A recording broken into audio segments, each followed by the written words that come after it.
Avancez l'ami. Une silhouette élégante, droite malgré le poids de l'âge. Ce 29 juillet à Porto Novo, le Bénin s'est arrêté pour dire merci à une pionnière. La première Miss du Dahomey, une femme qui à 19 ans faisait déjà entrer tout un pays dans la modernité.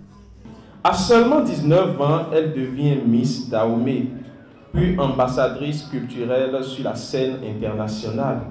À Miami, à New York, elle incarne un Dahomey jeune, fier, élégant et profondément ancré dans ses valeurs. Aujourd'hui, à 82 ans, elle incarne plus que jamais la force du féminin. L'initiative Le Bénin se révèle lui rend hommage.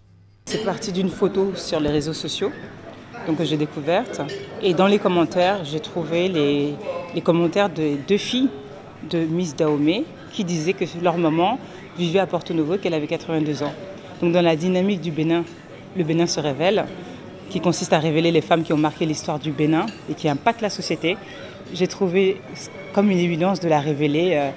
La révéler, elle était déjà connue, mais il fallait la reconnaître davantage et la faire connaître à la nouvelle génération.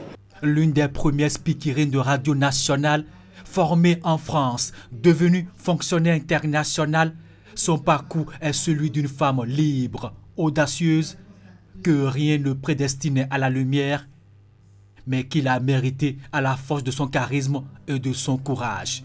Et franchement, je suis reconnaissante envers tous ceux qui sont venus.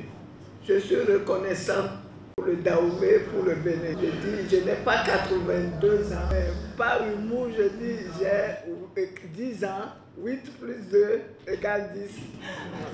Je me sens vraiment honorée d'être associée à un retour bien mérité sur une figure emblématique qui nous avait échappé, mais qui heureusement nous a été révélée. Des souvenirs remontent, des mots forts. Malgré sa beauté et les atouts que lui offre sa position sociale, s'humilier pour mener une vie exemplaire de foyer.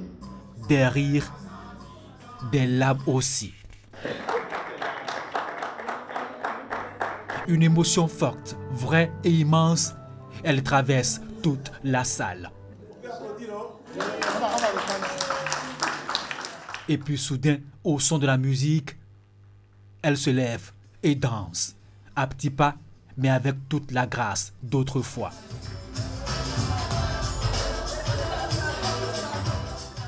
Gillette Azomeh a tout de même une doléance, celle de pouvoir rencontrer le premier des Béninois.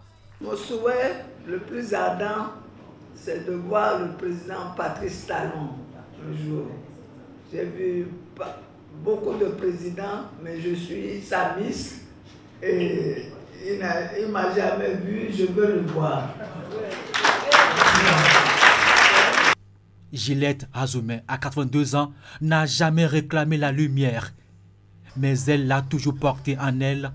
Aujourd'hui, le Bénin ne célèbre pas seulement une femme, il célèbre une mémoire, une force et lui dit merci d'avoir ouvert la voie.